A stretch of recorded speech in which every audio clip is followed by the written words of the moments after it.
First of all तो आप ध्यान रखिएगा कि किसी भी मॉलिक्यूल में जो हाइब्रिडाइजेशन होती है वो किसी भी सेंट्रल एटम की कैलकुलेट होती है, ये ध्यान रखिएगा। सो अगर आपको किसी भी एटम का हाइब्रिडाइजेशन कैलकुलेट करना है for any atom, you need two things for any atom.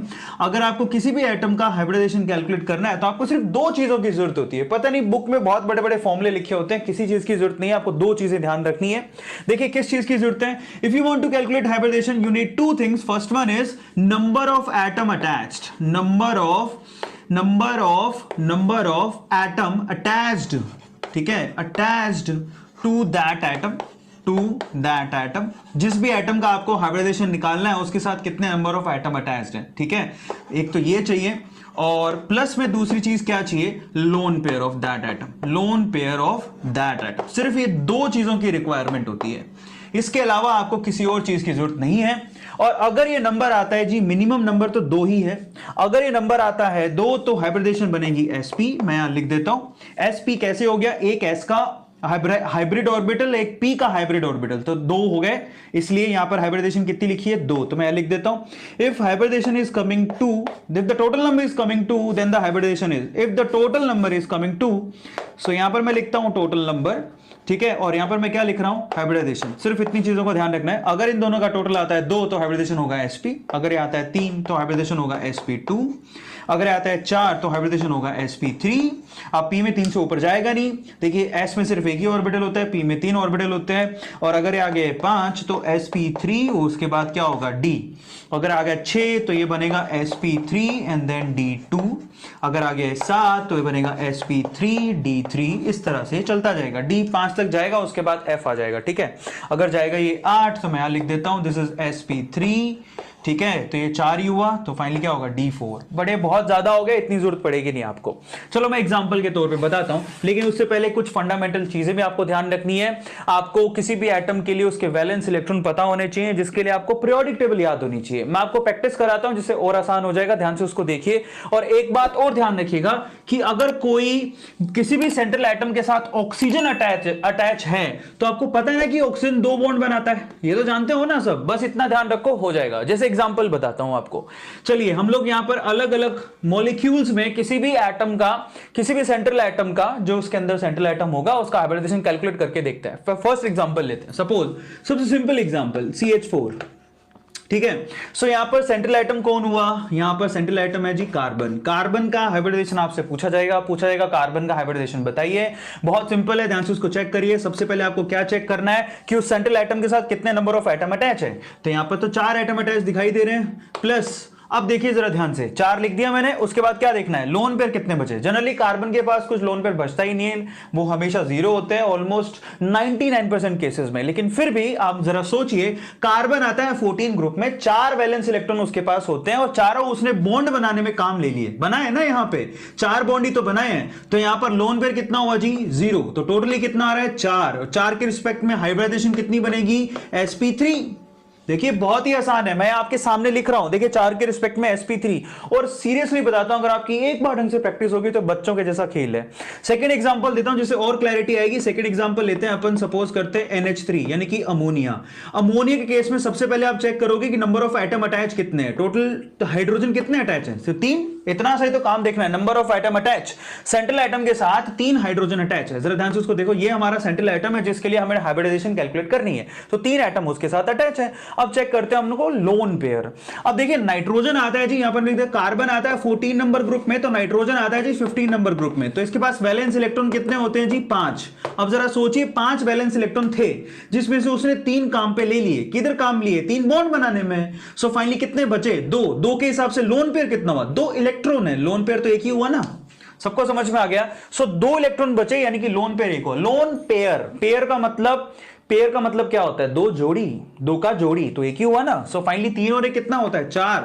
Again 4 के रिस्पेक्ट में हाइब्रिडाइजेशन कितना निकल के आएगा, sp3। बहुत इंपॉर्टेंट है। यहां पर देखिए NH3 में भी हाइब्रिडेशन sp3 है, और हाइब्रिडेशन का मतलब होता है हमें हाइब्रिड ऑर्बिटल्स तैयार करने, किस किस के लिए, बॉन्डेड पेयर के लिए और लोन पेयर के लिए, ये मतलब होता है इसका। चलिए अब नेक्स्ट एग्जांपल लेता हूं, एग्जांपल नंबर 3 H2O, ध्यान से इसको देखिएगा। अब यहां पर ऑब्वियसली सेंट्रल एटम कौन सा होगा, ऑक्सीजन, उसके लिए हाइब्रिडेशन कैलकुलेट करनी है। सबसे पहले बताइए ऑक्सीजन के साथ यहां पर कितने नंबर ऑफ एटम अटैच हैं, तो 2 हाइड्रोजन अटैच है, तो यहां क्या लिखूंगा, 2। सबको समझ में आ गया। प्लस यहां पर लोन पेयर कैलकुलेट करो। देखो ऑक्सीजन आता है जी ग्रुप नंबर 16 में, यस और नो, 16 में आता है, तो इसके पास वैलेंस इलेक्ट्रॉन कितने होते हैं जी, 6 में से इसने कितने काम पे ले लिए, 2, बचे कितने, 4, तो लोन पेयर कितने बचे, 4 इलेक्ट्रॉन है, तो पेयर तो हुए 2, तो 2 + 2 कितना होता है, 4, और 4 के रिस्पेक्ट में हाइब्रिडेशन क्या बनेगा, sp3। तो ये मतलब निकलता है इसका। क्लियर हो गया सबको।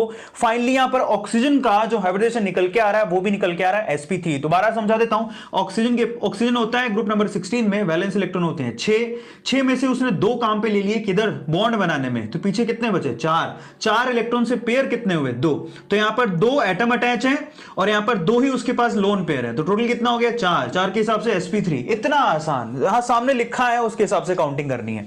चलिए 4th एग्जांपल लेते हैं और क्लैरिटी आएगी।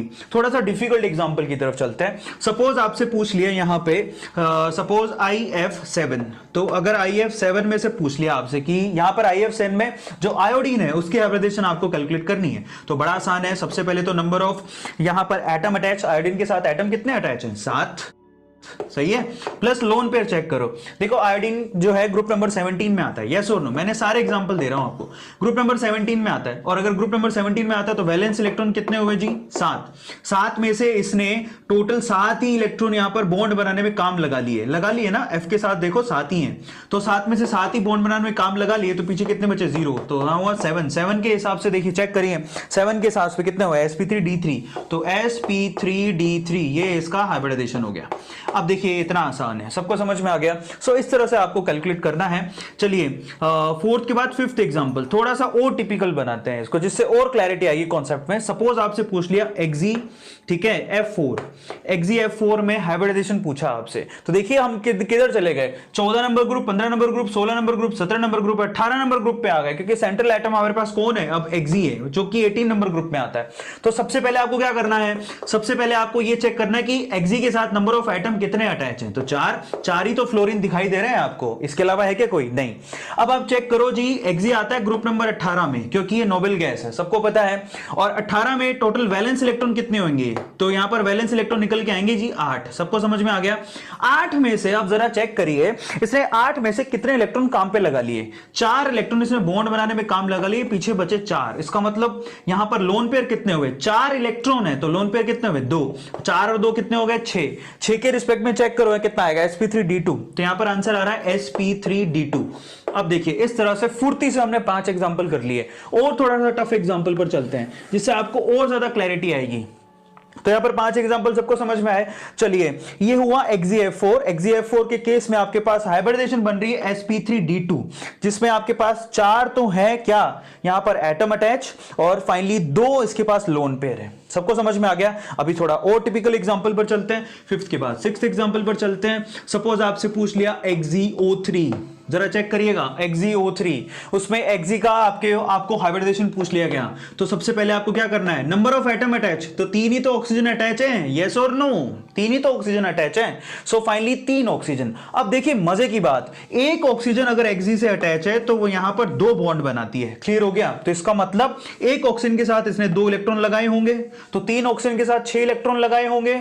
अब जरा चेक करिए, Xe आता है जी 18 नंबर ग्रुप में, वैलेंस इलेक्ट्रॉन उसके पास होते हैं 8, एक ऑक्सीजन के साथ 2 इलेक्ट्रॉन, तो 3 ऑक्सीजन के साथ 6 इलेक्ट्रॉन उसने यूज कर लिए, तो पीछे कितने बचे, 2, यानी कि लोन पेयर कितना हुआ, 1।